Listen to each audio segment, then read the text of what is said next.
Olá pessoal, que a graça e a paz do nosso Deus esteja com vocês. Quero convidá-los para mais um estudo hoje sobre a carta de Paulo aos Gálatas.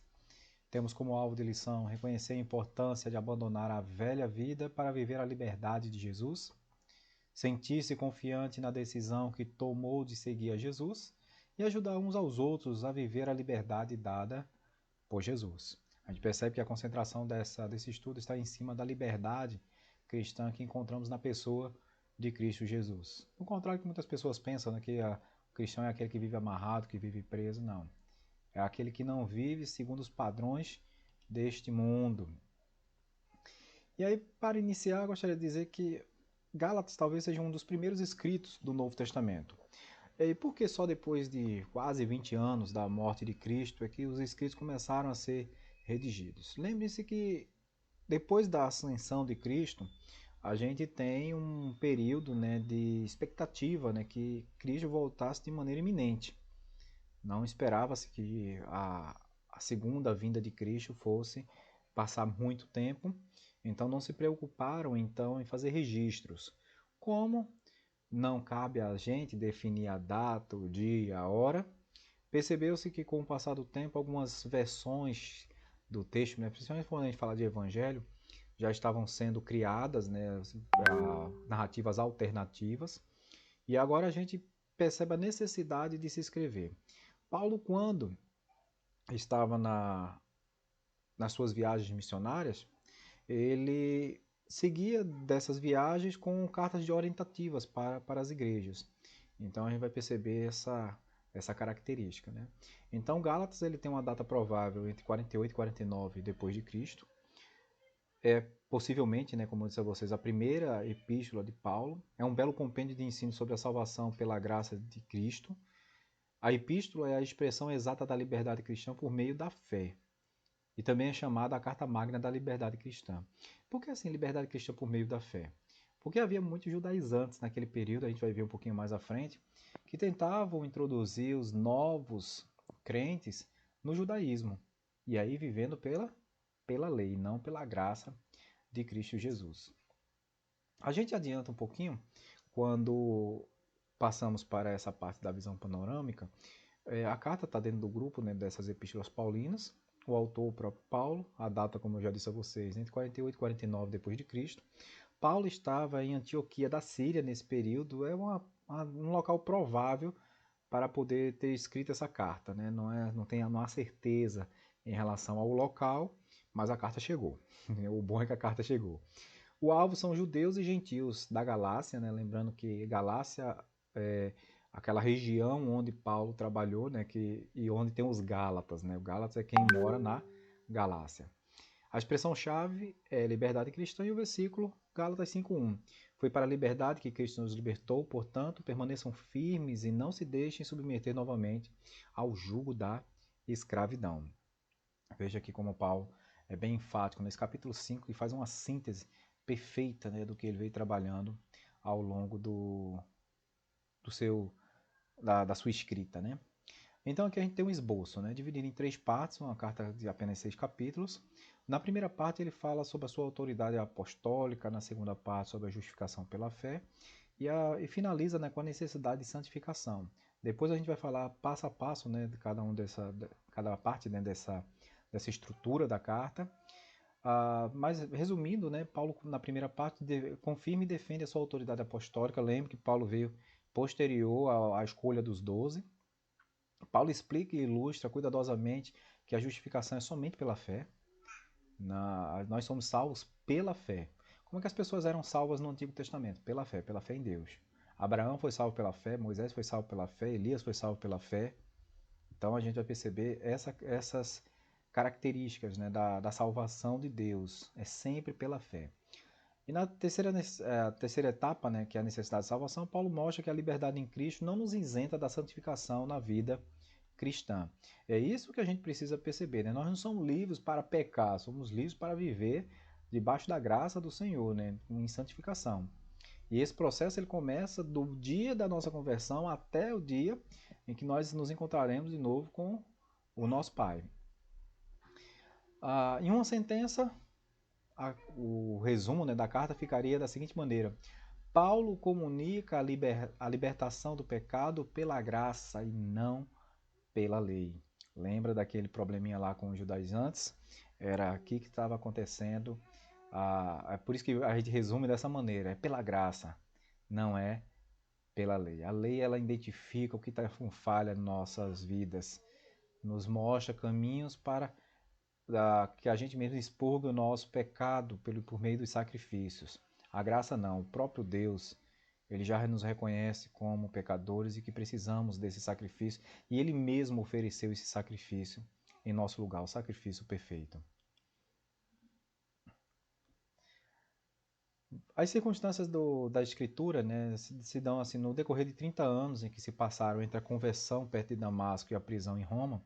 O apóstolo viajou pelo império, né, como embaixador de Jesus Cristo, né? Então, desde o dia em que Paulo, depois de Saulo, né, depois que deixou de perseguir a igreja, que se converteu a Cristo Jesus, ele empreendeu várias viagens. Ele começou aí um caminho que talvez ele fosse fazer perseguindo a igreja, agora ele faz anunciando a esse Cristo Jesus. Paulo tem 3 famosas viagens. Ele pregou o evangelho e plantou igrejas nas províncias da Galácia, da Ásia, da Macedônia, que é no norte da Grécia, e em Acaia, no sul da Grécia. E além disso, as visitas eram sempre seguidas de epístolas com as quais ajudava a supervisionar as igrejas que havia fundado. Então, Paulo saía de um local e em seguida ia para outro, e quando percebia que tinha. E quando a gente fala assim, não é uma coisa assim, de uma semana para outra. Não, lembre que Paulo passava alguns anos em alguns lugares, meses, e depois, quando ia se instalar em outro local, percebia que aquela comunidade inteira precisava de alguma orientação, ele fazia isso. Eu queria mostrar até aqui para vocês esse manual. Didaquê, ele data mais ou menos do período do início, finalzinho do primeiro século da igreja cristã e início do segundo. E o que consta nesse material? É um material fininho, mas são orientações para a igreja. Semelhante ao que acontecia nessas cartas paulinas, né, nós temos esse manual que fala sobre a vida da igreja, como é que a igreja deveria receber os missionários, como é que os missionários deveriam se portar nessas igrejas que estavam lhe recebendo, como as pessoas deveriam se atentar em relação à finança, em relação à ceia. Então aqui tem algumas orientações para quê? Para que essas igrejas não ficassem sem registro. A gente tem hoje, né, os materiais históricos, né, resgatam, né, esse material. Ele tem alguns artigos, né, de fé. E a gente fala assim, a gente tem aqui na introdução, tem a introdução, tem os 2 caminhos, a celebração da vida, a vida comunitária e a importância de se preservar até o fim, né? Então, algumas orientações nesse sentido. É bem interessante, não usamos tanto no nosso dia a dia, né? Eram coisas mais específicas para a igreja daquele momento, né, em que tinha necessidades e para que não houvesse tanta diferença na prática de uma para com a outra, a fim de manter uma certa identidade para o cristianismo. E as cartas elas têm esse propósito. Elas têm esse propósito de identificar aquele grupo com o grupo maior, que é o grupo da Igreja de Cristo, né? É pelas práticas, né, que nós somos identificados. Qual é o propósito dessa carta? Né? Havia na igreja um grupo denominado judaizante, né? Eu até antecipei para vocês, que acreditava não poder o indivíduo tornar-se cristão sem antes se tornar judeu. Essa era a missão dos judaizantes, levar as pessoas ao judaísmo. Tal ensino contrariava completamente a doutrina da salvação pela graça. Independentemente da etnia, da classe social ou de qualquer outra especificação partidária, é também e também provocava divisões na igreja. Quer dizer, o que a gente tem é o ensinamento de Paulo dizendo assim: olha, nós somos salvos pela graça. Não importa se você é judeu, não importa se você é grego, não importa se você é fenício, não, é pela graça. Então, isso é o ensino padrão da igreja. E o ensino que os judaizantes estavam trazendo acabava criando divisões e separando judeus e gentios, porque quem não queria se converter ao judaísmo acabava sendo novamente excluído. E veja como o evangelho ele é includente, né? Ele chama as pessoas para dentro, né? Ele é inclusivo, né? Ele traz essas pessoas para conhecer a palavra do Senhor, os apóstolos, os discípulos, aqueles que são enviados levam a palavra e conquistam essas pessoas para o evangelho. O judeu não, pessoal, se você não quiser ser judeu, você não pode nem ser cristão. Quer dizer, novamente aqui a separação que eles queriam fazer entre judeus e gentios, né? E não permitir que as pessoas chegassem, né, ao conhecimento da graça de Cristo, né? Então aqui a gente tinha esse propósito. E isso acabava dividindo a igreja, né? Porque sempre vai ter aquele que quer viver de maneira feito fariseu, né? Dentro da igreja, fala assim, tem que ser assim, assim, se não tem, vai embora. Gente, Jesus não mandou nem Judas ir embora. A gente vai perceber que, mesmo ele sabendo que Judas havia de trair, o Judas permaneceu com ele até o final. E aí a gente vai também ter aquela noção que enquanto a pessoa está na igreja, enquanto a pessoa está recebendo a palavra, ela pode até não ter uma conduta à altura do chamado do evangelho, mas ela está sendo estimulada a isso. Como é mais fácil tratar as pessoas? Tratá-las quando elas estão próximas a nós ou tratar quando elas estão distantes? Sempre próximo é mais fácil de tratar. Isso não só na igreja, isso na família, em todos os lugares, né? Eu falei para vocês, né, que aquela estrutura inicial que a gente deu o resumo, a gente ia trabalhar um pouquinho mais detalhado, um pouquinho mais a seguir, chegou esse momento, né? Quando Paulo fala sobre a sua autoridade apostólica, ele diz o seguinte: na primeira parte, ele descreve, né, que seu encontro com o Evangelho não dependeu de homem algum, foi o próprio Jesus que veio encontrar ele, né, a gente vê naquele caminho de Damasco, cai do cavalo, fecha a sua vista, abre os olhos espirituais. Então, foi o próprio Cristo que lhe incumbiu dessa tarefa. Ele foi separado para Deus antes mesmo de nascer, ele confirma isso no seu, na sua narrativa, né, na sua escrita da carta, né? Agora assim, é muito fácil, a gente vai dizer assim, é muito fácil dizer, Deus me separou para isso. Sim, uma coisa é dizer, outra coisa é fazer o que ele fez, né? Viver dentro do judaísmo, ele viveu dentro do judaísmo e até mesmo perseguiu a igreja. Quer dizer, aquele judaizante não poderia dizer que ele não... E a gente tem o seguinte, ele fez, olha, vocês dizem que eu não sou judeu, eu sou judeu. Meus pais eram judeus, meus avós eram judeus, eu sou judeu por sangue. Eu fui tão zeloso que até persegui a igreja, até conhecer a Cristo Jesus.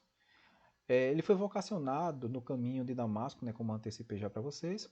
Ele pôde refletir e se preparar para o ministério durante 3 anos. Ele esteve ali com os discípulos, aprendendo, se familiarizando, né, com o que Cristo tinha colocado, tirando ali as suas percepções pessoais, entendendo, né, o testemunho daquelas pessoas que estiveram com ele, testemunhas oculares. Então a gente vai perceber esse aspecto, né? Encontrou-se com outros discípulos, né? Então ele teve sempre esse contato inicial com outros discípulos. Esteve em muitos lugares pregando o evangelho, foi acolhido e enviado por Tiago, Pedro e João. Chegou até a repreender Pedro em Antioquia, né? Quando às vezes tentava se esconder dos gentios ou esconder que estava com os gentios, né? Então Pedro fez, olha, Paulo, ou você se orienta ou não, viu? Porque dizer que está com o evangelho aberto e ficar se esquivando, Deus vê todas as coisas, né? E veja como Deus já tinha falado com Pedro lá na narrativa do início de Atos, descreve isso, né? Que ele não considera impuro aquilo que Deus purificou, né? Através daquela visão. Veja como Deus falou poderosamente, né?